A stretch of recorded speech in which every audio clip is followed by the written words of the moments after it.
Professor Bones here, and we're going to be learning all about the redstone torch. If you are like me, you are struggling to use redstone torches to their fullest capabilities. I have researched and used redstone torches in experiments and custom builds so now they can save you time. In this video, you'll be able to learn all the different uses and help take your next redstone builds to the next level.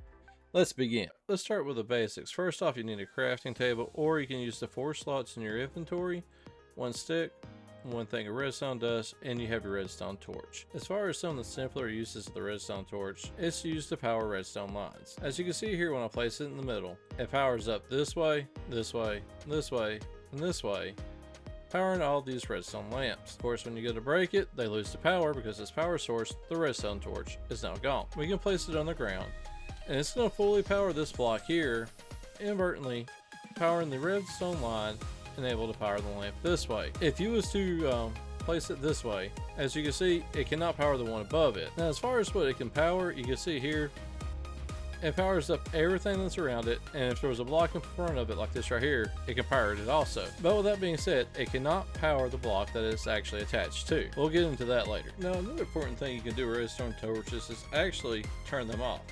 As you see here, once we place it, the redstone torch is fully powered. But if we lead a power signal going into the block that it's on, it will in fact turn the redstone torch off. Now this could be very important in case you need to turn it off for some reason. As you see, we got some redstone leading out right now, leading into this lamp here. And we come over here, we break this one, we kill the power source leading into this block, allowing this one to turn on, and also able to turn the redstone dust back into the light. If we was to put this back, as you can see, it depowers the redstone torch, effectively killing the power. And remember earlier, if you place a redstone torch below a block, it will fully power it, doing the same thing here, and also effectively turning off the torch. Some of the reasons that you would want to know this is for redstone ladders. As you can see here, we've got redstone torches going back and forth with this design and straight up with this design. And what happens is, whenever you power these, of course they'll turn on and off, alternating all the way up. And now we have a redstone signal powering this light, and then we have it over here powering this one.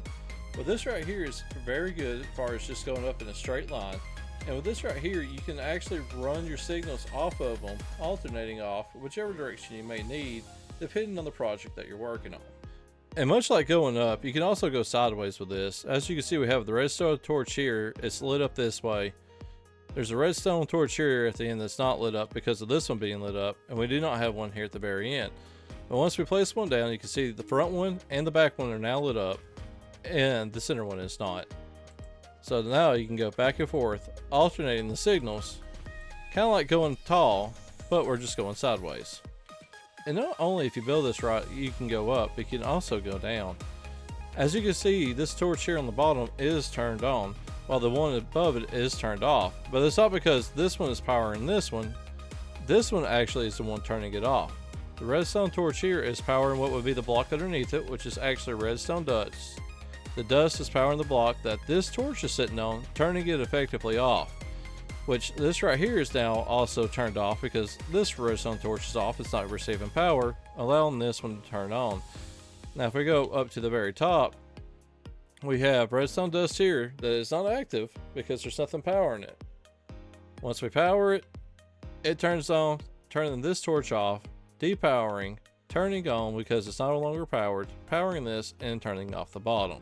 Now, one of the things you may run into is what's called torch burnout. And I came across this the hard way and didn't know what was going on. A few of the ways you can do this is by doing it with a torch. We got that right there on top of it, which would, if you were activate it, would normally turn this torch off. But if you take a block on top of it, it powers this, powers that, which depowers that torch, which depowers this right here because that's no longer getting a signal, and it keeps just going around in an endless circle. With that being said, one of the things, if you're not careful while building, you're going to experience what's called torch burnout. As you can see, we have the torch here and the redstone dust there. Normally, if you run a power signal into it, it will turn this torch off because this block is now powered. But with that being said, if you happen to put a block on top of this torch and it will become full powered, it powers and it'll deactivate the torch. It'll go in an endless loop, and eventually it will turn this torch off and deactivate it. If you ever have a torch that's burning out, that means you got your signal being fed back into it and it's looping, and eventually it'll cause that little hissing sound like water on the fire, and it'll eventually go out. But this also can make a redstone clock, and which can be useful in certain redstone applications whenever you see it fit. As you can see here, we have a line of redstone going into this block, which can effectively turn it off once it becomes powered, as you can see. Now, we're going to put a block in front of this observer, powers it, but as you can see, it did not stay on long enough to turn the redstone torch off. So that's something you also need to be aware of when working with redstone torches. If you like this redstone class, stick around. I'm going to try to leave a link as soon as I get another video made to the box to the left. If you liked it, you know what to do. Just like the video. Subscribe, you know the deal. All that jazz. I hope you have a good one. Goodbye.